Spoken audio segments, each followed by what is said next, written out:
Добрый вечер. В эфире информационный выпуск Амшикшара. А сейчас, по традиции, расскажем коротко о самых главных событиях сегодняшнего дня. В вооруженных силах Абхазии завершены масштабные командно-штабные учения.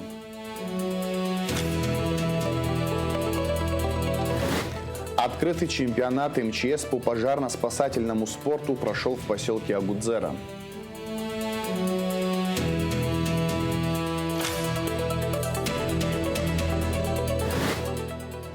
В СОИ прошла студенческая научно-практическая конференция, посвященная Году села.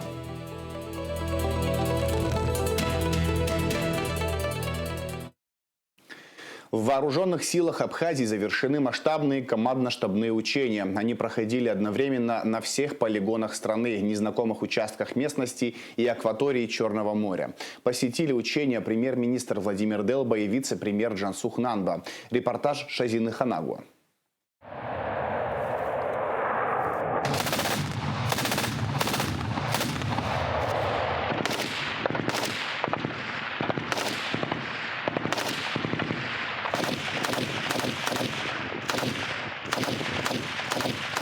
Запах пороха, грохот орудий, напряженный боевой настрой. Именно так проходят командно-штабные учения Министерства обороны Республики. Ранним темным утром подразделения получают команду и мгновенно включаются в сложный сценарий военной операции.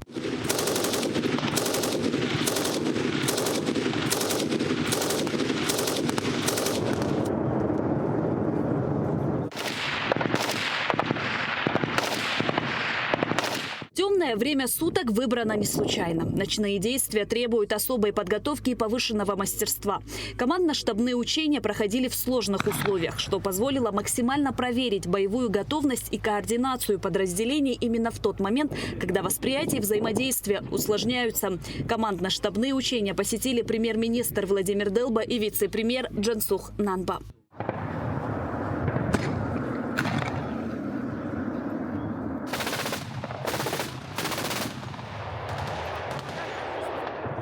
В рамках масштабных командно-штабных учений военные отрабатывают практические навыки, проверяют готовность к действиям в быстро меняющейся обстановке и слаженность работы в единой системе управления. Эти мероприятия направлены на совершенствование управления войсками, повышение их способностей, эффективно решать задачи по предназначению.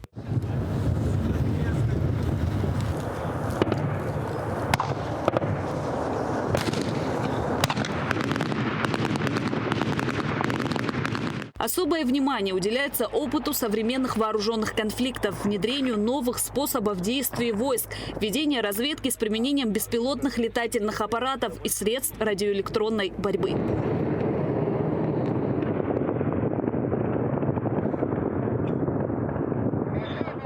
Практические действия войск были организованы с плавным переходом от ночного к дневному времени, что позволило отработать навыки боевого взаимодействия в разных условиях освещенности и повысить общую мобильность и адаптивность подразделений.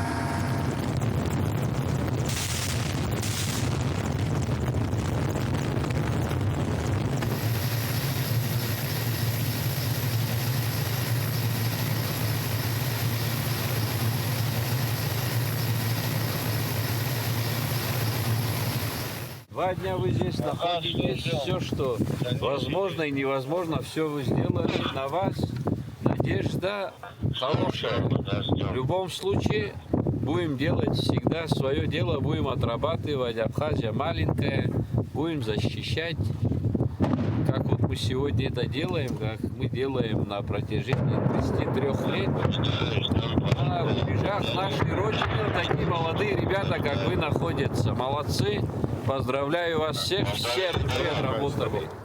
Военная практика – важнейший элемент повышения боеспособности. Проведение учений решает сразу несколько задач. Ведь именно в полевых условиях войска в целом и каждый солдат в отдельности может проявить себя по максимуму.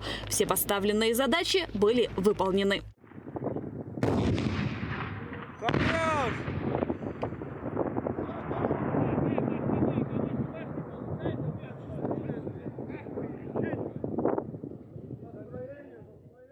Хочу благодарность выразить за то, что вы показываете пример молодому поколению, будущим солдатам, будущим защитникам Родины.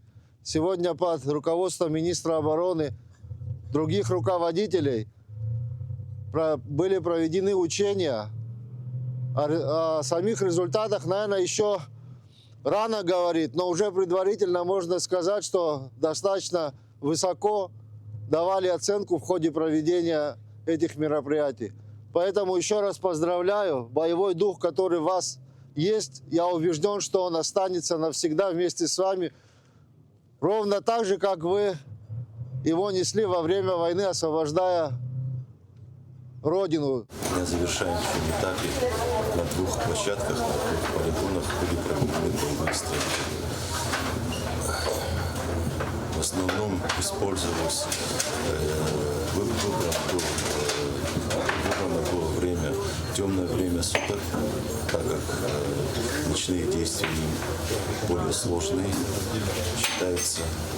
И командиры бригад получили практику. В командно-штабных учениях задействованы оперативный состав Министерства обороны Генерального штаба ВСРА, межведомственная группировка войск, штаб территориальной обороны, воинские части вооруженных сил Абхазии и Российской Федерации, а также резервные формирования военного времени. Учебные мероприятия проходят под руководством начальника Генерального штаба вооруженных сил Республики Абхазия на всех полигонах страны, незнакомых участках местности и прилегающей акватории Черного моря. На этих учениях принимали участие военнослужащие вооруженных сил Российской Федерации в составе объединенной группировки войск. Все задачи выполнили, показали очень высокий уровень совместной подготовки. На этапе завершающем провели практические действия войск с переходом от ночных действий к дневным действиям. В ходе этих действий отрабатывались различные оперативные эпизоды, действия тактических групп в различных условиях обстановки. Не обходится у нас и без применения наших резервных формирований. Их уровень подготовки значительно повышен, и они демонстрируют также хорошие результаты боевого порядка. Командно-штабные учения проходят в соответствии с планом подготовки вооруженных сил на 2026 год и будут продолжены. Щезина Ханагу, Алхаз Псардия, Давид Авицба, Константин Парулова, Юрий Арцебашев. Абхазское телевидение. Избирательные округа в Ткварчале и селе Кутол подготовлены к выборам, которые пройдут 18 апреля. Всего в Кутолском округе 5 избирательных участков и 2355 избирателей. В Ткварчалском 4 участка и 1926 избирателей. Голосование будет проходить с 8 до 20 часов. После него начинается подсчет голосов. Предварительные итоги будут известны уже на следующий день, 19 апреля. На депутатские мандаты в 2 округах претендуют по одному кандидату. По Кутолскому округу баллотируется Геннадий Цулая, по Ткварчалскому Эшсоу Дочья. Выборы по 2 округам назначены в связи с досрочным прекращением полномочий депутатов Вахтанга Гуландзе, убитого во время стрельбы в парламенте в декабре 2024 года, и Германа Кочарава, назначенного главой Ткварчалского района. Вице-премьер Джансух Нанба провел первое заседание Государственной комиссии по подготовке и проведению мероприятий, посвященных 80-летию со дня рождения Сергея Платоновича Дбар. Члены комиссии обсудили предложения по проведению памятных мероприятий. Были даны соответствующие поручения центральным органам государственного управления по доработке сценария торжественного заседания, приуроченного к юбилейной дате.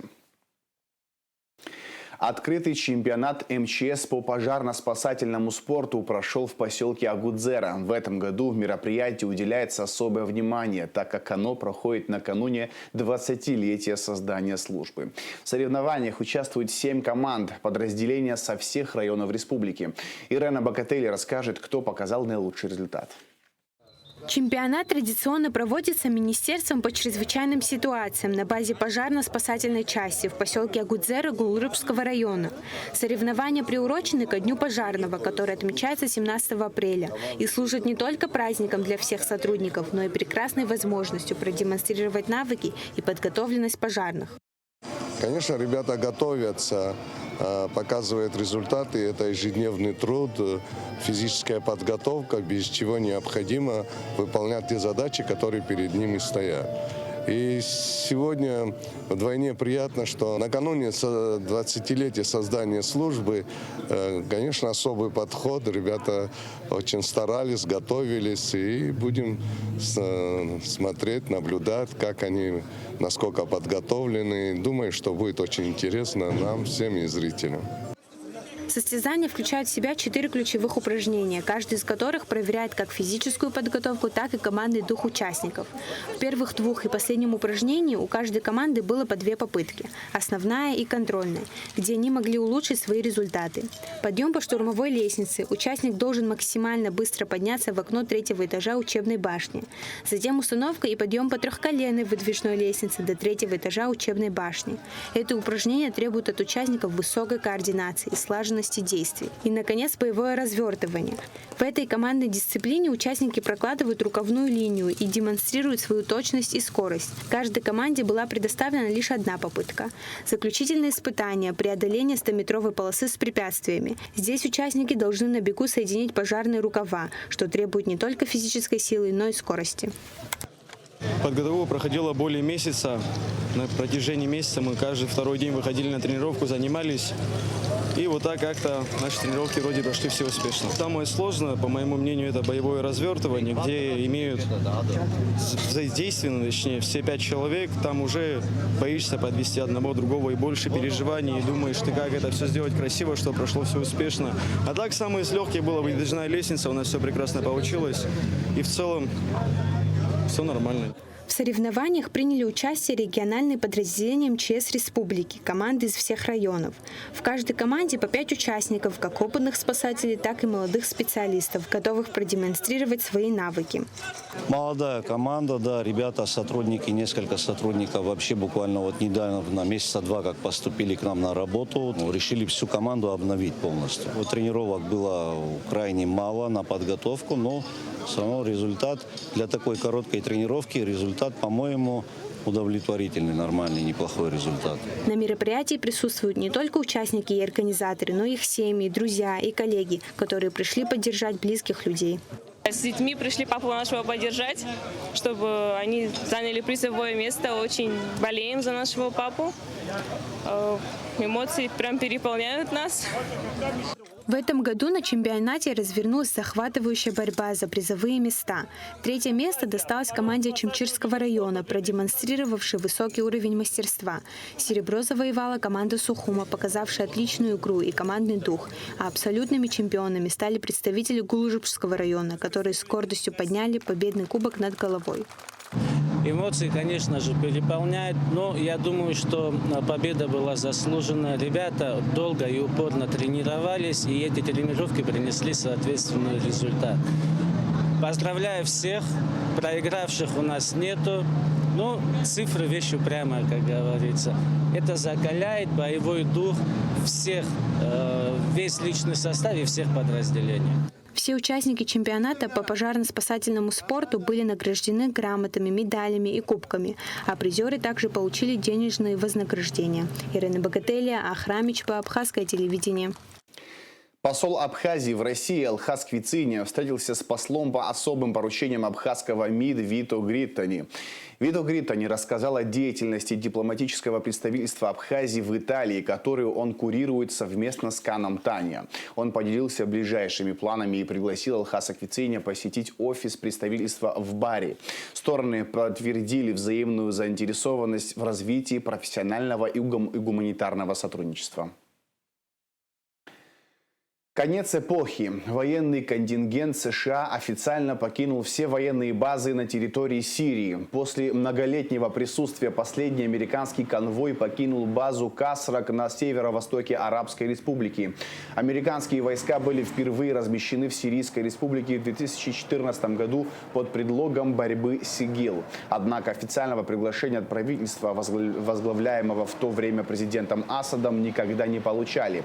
Более того, США неоднократно обвиняли в незаконном вывозе нефти из Сирии вместо контртеррористической деятельности.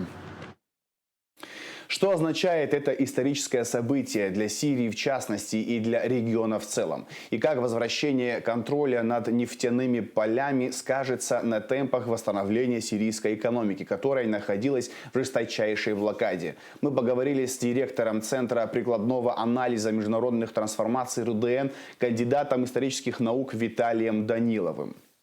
Соединенные Штаты Америки покидают регион. Покидают они не потому, что есть такое желание в Вашингтоне, они покидают это исключительно из-за тех событий, которые произошли недавно в рамках противостояния США, Израиля и Ирана. И, соответственно, американцы не видят больше необходимости находиться в этом регионе, поскольку это не отвечает интересам Вашингтона в данный момент. Изначально они зашли туда исключительно для противостояния режиму Асада. И, в принципе, все наши попытки договориться с американцами покинуть этот регион и оставить нефтяные ресурсы для сирийского государства, они не приносили результата. Американцы считали, что нефть не должна работать на режим Асада, который, в общем-то, противостоял англосаксонской верхушке. Речь шла не только об американцах, но и, в общем-то, о британцах, которые имели там свои интересы в этом регионе. Но, тем не менее, в общем-то, британцев как таковых там не было, а американцы фактически держали эту нефть под контролем. Да, в принципе, все нефтеносные районы находятся под курдами, то есть территория, где есть эти скважины, они, в общем-то, контролируются курдским населением. И курды, несмотря на всю свою ненависть в той же Турции, очень успешно продавали всю нефть, которая добывалась на этих территориях, и в первую очередь, конечно, турецким компаниям. Американцы этому потворствовали и, в общем-то, поощряли отчасти часть доходов, которые они получали от этих компаний, они, в общем-то, забирали себе и финансировали ряд движений. Что касается ИГИЛ, который очень широко был распространен в регионе и достаточно вольготно себя чувствовал, то это были представители того офицерского состава, который не подчинился Соединенным Штатам Америки при захвате Ирака и вел вооруженную борьбу против американских, в первую очередь, военнослужащих, находящихся в регионе, и никоим образом не был связан с теми же курдскими формированиями. Поэтому находившиеся американцы в регионе, конечно, не боролись с ИГИЛ. Если ИГИЛ их не трогали, они, в общем-то, очень мирно уживались. В этом регионе задача была основная – не достичь Асаду примирения с курдами и не пытаться, в общем-то, на нефтяных ресурсах хоть каким-то образом поправить свое благосостояние и благосостояние своей страны. В принципе, они эту задачу выполнили. Что там будет с Дамаском, в ближайшее время посмотрим. Либо Дамаск действительно пойдет войной и сметет, тогда никакой автономии речи не может быть. И вот это противостояние может выйти за пределы, скажем так, этого региона, поскольку к сирийским курдам могут подключиться их курды, их братья, да, курды по территории из других стран. Тогда, в общем-то, Дамаск вряд ли осилит это противостояние, и новый виток напряжения войдет в очередную стадию. Но это покажет это буквально в ближайшие месяцы, и это станет понятно. То, что американцы уходят, это сразу резкий, скажем так, скачок нестабильности в регионе, потому что американцы, по крайней мере, были тем сдерживающим фактором, когда курды и сирийцы, и турки не схватились в одной какой-то единой схватке и не перестреляли друг друга. Майнинг-ферму обнаружили на улице Адлиева в Сухуми. Ее оборудовали в подвале частного дома. 6 аппаратов для добычи криптовалют, принадлежащие Игорю Кулаковскому, изъяты и переданы в госстандарт, сообщили в МВД. В СОИ прошла студенческая научно-практическая конференция, посвященная Году села. В ней приняли участие приглашенные ученые из Ирана и Казахстана, общественности и представители сельскохозяйственной сферы. Возрождение и сохранение абхазских сел – главная тема конференции, которую провел Сухумский открытый институт. Открывая встречу, ректор института Валерий Гвардия отметил, что основы Апсуара начинают формироваться именно в абхазских селах. По его словам, главная проблема сел – это отток населения в города. И чтобы замедлить этот процесс, институт предлагает открыть в Институте сельского хозяйства отдел животноводства и кукурузоводства. Словом, подойти комплексно к этому вопросу. Формируется национальная психология, здесь историческая память и, в конце концов, наша Апсуара. Апсуара формируется именно здесь, в наших селах. К великому сожалению, стареют наши села. Это, может быть, слишком громко сказано, но это факт. Стареют, потому что молодежь уходит. Далее, причина в самом низком уровне сельхоззанятости, то есть отсутствие рабочих мест.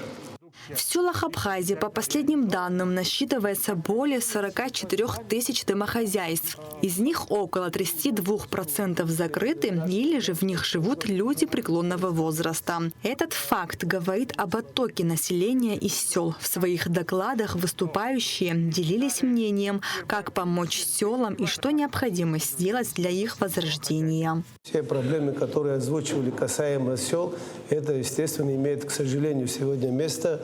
И поэтому вот, она не просто для политики или для популизма, а в самом деле, исходя из того, что сегодня происходит, поэтому руководство первым долгом президент Республики Абхазия объявил его годом села, чтобы хотя бы в этом году начать мероприятия, все, что связано и практически, и научно, и все, что можно вот сделать вокруг села, чтобы для каким-то образом повлиять на изменение ситуации, то, что происходит в селе. Село для нас, конечно, очень и очень важное. Это формообразующее для абхазского общества село. А вообще, если посмотреть хорошенько вглубь абхазской культуры, абхазского духа, абхазских нравов и так далее, если посмотреть, то городской образ жизни для абхаза неподходящий. Это недавно приобретенное. А абхаз был всегда сельским жителем. Даже лучшие представители знать, она была сельская. Для изучения почвы в селах Абхазии и внедрению новых технологий в республику приехали гости-ученые из Ирана и Казахстана. Узнав о такой конференции, решили принять в ней участие. Они уже посетили ряд сел для воплощения проектов, которые будут полезны для страны. Климат Абхазии благоприятный для возделывания именно того, что здесь растет. Но есть какие-то моменты, которые нужно немного изменить. Технология, посадочный материал, сорта есть устаревшие, нужно подход другой сделать. Это мы все организуем. Потом обеспечение почвы питательными веществами, которые будут в основном биологические, то есть с присутствием аминокислот и растительных гормонов, и с присутствием бактерий, их препараты и наши препараты совместно, они будут активировать работу почвы, поскольку у вас 30-40 сантиметров плодородный слой, а дальше идет глина.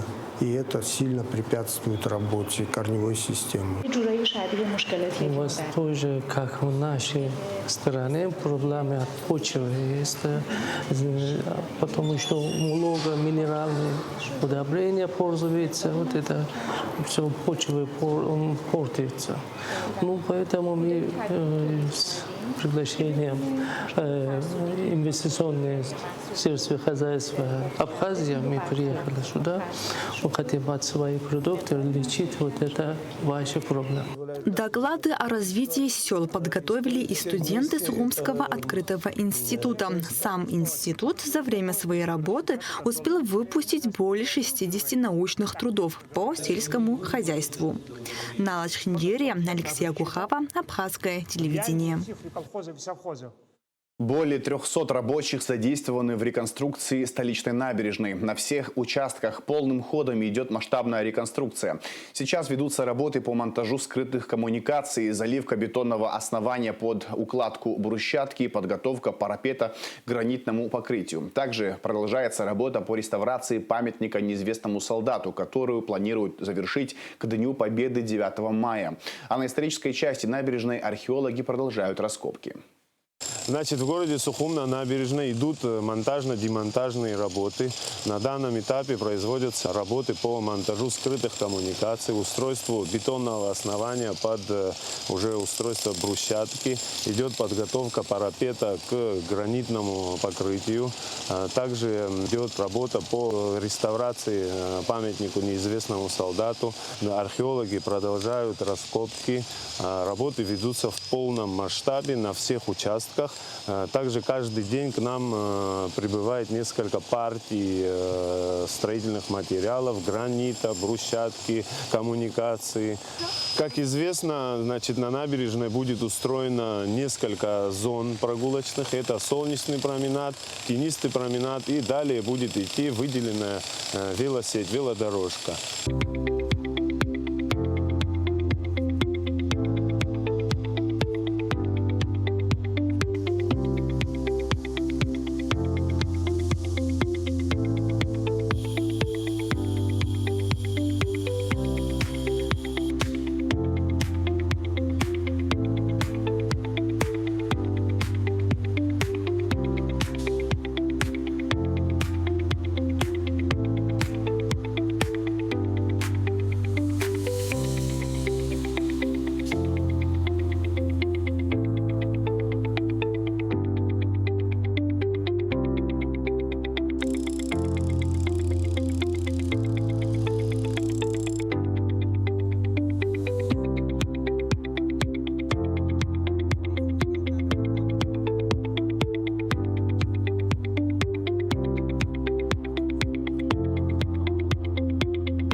Сотрудники лесного хозяйства завершили работы по расчистке участка дороги, ведущего к Молочному водопаду, сообщается в телеграм-канале Рицинского реликтового национального парка. Территория полностью освобождена от снежных завалов, упавших деревьев и каменных обломков. В настоящее время специалисты ведут подготовку трассы к открытию движения в направлении Ауатхары. А сейчас расскажем о погоде. В Абхазии в субботу в конце дня и в воскресенье временами дождь, местами град, туман. Температура воздуха ночью 5-10, днем 15-20 градусов тепла. Температура морской воды плюс 12 градусов.